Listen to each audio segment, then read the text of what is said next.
이불에 까지 한다. 자면서 까는 거예요. 상간녀를 도와주고 숨겨주고. 안녕하세요. 안녕하세요.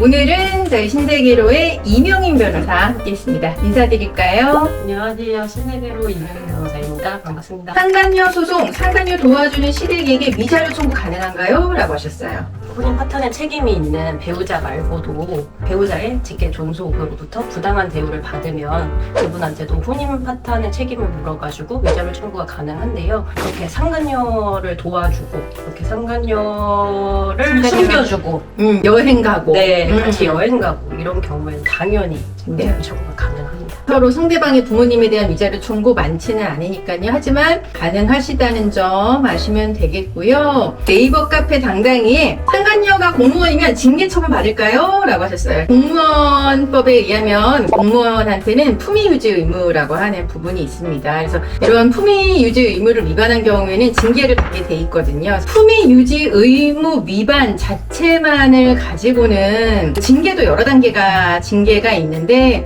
최고 수위로 가지는 않고요. 다만 이제 경한 징계가 가능하세요. 옛날에 이제 간통죄가 있을 때는 이제 간통죄가 인정이 되면 집행유예 이상이에요. 이제 못해도 그런 경우에는 공무원은 거의 파면이 되는 거라서 징계를 요구하기가 굉장히 쉬웠는데 지금은 이제 간통죄는 폐지됐기 때문에 하지만 공무원이라고 하면은 품위유지 의무 위반으로 징계 처분은 받을 수가 있습니다. 남편이 청결하지 않아서 이혼하고 싶은데 가능할까요? 이불에 대변이 묻기까지 한다.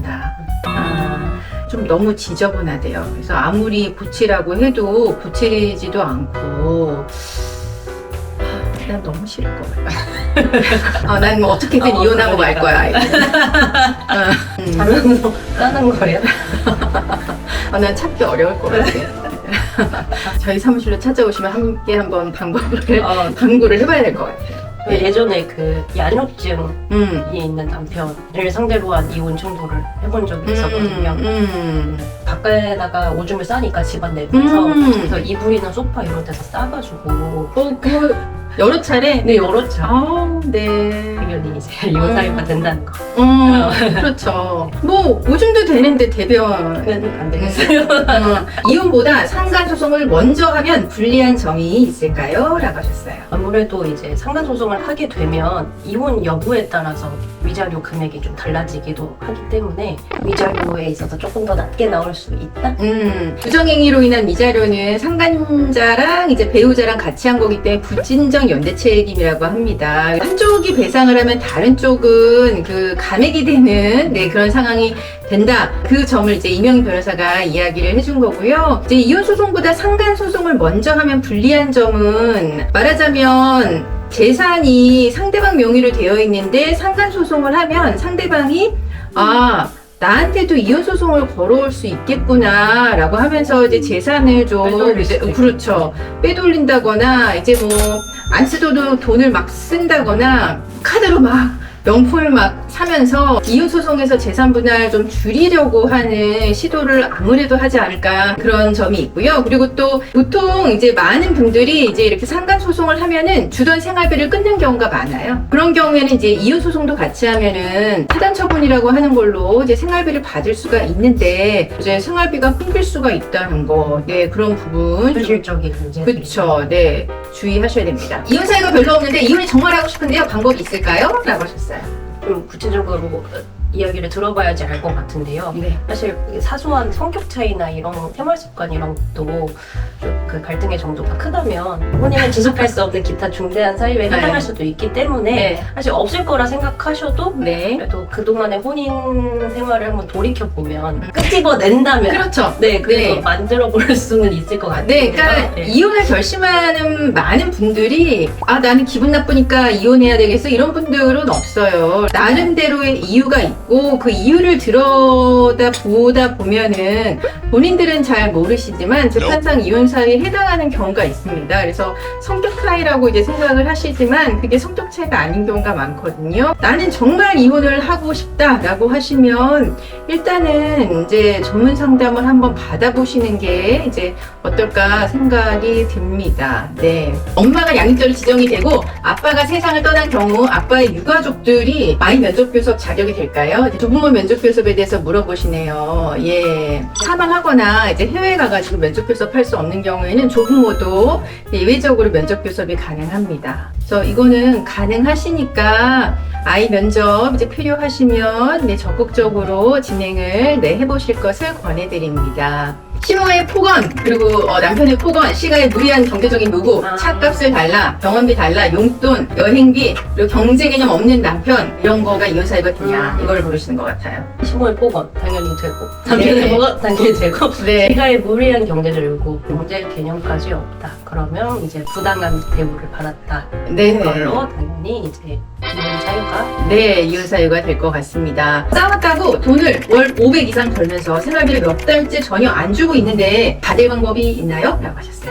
지금 이 질문하신 분이 전업인지 아니면은 본인도 소득이 있는 분인지가 좀 궁금하기는 합니다. 본인도 소득이 있는데 안 줬다라고 하면은 그거는 조금 그렇지만 본인이 뭐 전업주부라든지 이렇게 월 수입이 없는 상태에서 상대방이 생활비를 주지 않고 있다 라고 하면은 그거는 부부로서의 부양 의무를 제대로 하지 않은 거죠. 이혼 사유가 이제 될 수가 있고 받을 방법은 이제 부부지간의 부양료 청구라고 하는 거를 할 수가 있어요. 예, 그래서 부양료 청구 통해서 이제 받을 수는 있습니다. 추값으로 한 달에 110만 원 쓰고 산의도 없이 본인 여동생한테 100만 원을 보내면서 생활비로 쓰는 카드는 못 쓰게 한다.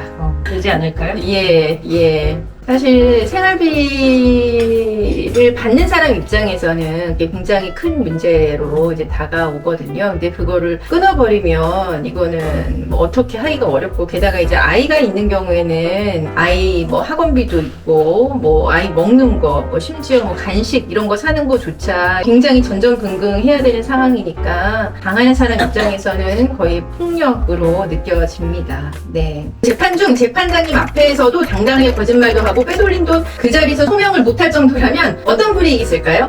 당연히 빼돌린 돈을 소명을 못한다고 했으니까요. 네. 그 재산 분할에 있어서 그 돈이 아마 보유 추정이 될 것 같고요. 음. 증거가 있는데 거짓말을 하시는 거겠죠? 네, 거짓말을 그렇겠죠? 하고 그리고 제대로 소명도 못하고 뭐 이런저런 핑계를 댈 것 같은데 그러면 재판장님이 아무래도 좀 안 좋게 보시죠? 네. 심하게 보시죠? 네, 그렇죠. 그래서 성명 요청했는데도 이제 설명을 못하면 재산분할 부분에서 기여도나 이런 부분에서 불이익은 받으실 것 같습니다. 결혼 생활 14년 동안 남편의 노름, 도박, 중독 참고 살았는데 그 당시에는 이혼을 안 하게 되면 제가 묵인하고 살게 돼서 지금 이혼 소송을 하면 제가 불리할까요? 당연히 이제 도박 중독 같은 경우에는 이혼 사유에 해당을 하고요. 네. 너무 옛날 일이고 지금 현재 그렇지가 않다면 조금 어려울 수도 있기는 하겠는데요. 네. 그래도 사실 도박은 중독이 그렇죠. 개과천선하기는 좀 어렵죠. 네. 그죠? 옛날에는 뭐 그랬고 지금은 부부간에 이제 거의 뭐 신뢰관계가 없다라고 하면은 그런 부분으로 이제 이혼 소송을 진행을 하셔야지 되지 않을까 이제 생각이 듭니다. 도박은 꾸준히 했다. 작년 여름까지도 당연히 이제 이혼 가능하십니다. 네. 지금 이혼 소송 하시는 거 전혀 불리하지 않아 보이세요. 네, 다만 이제 도박을 했다라고 하는 거에 대한 증거는 확보하셔야 될 것 같습니다. 임영희 변호사 오랜만에 라방 했는데 어땠나요? 긴장이 안 될 것 같은데도 또 긴장이 돼요? 네. 그런 편안한 저녁 보내세요. 감사합니다.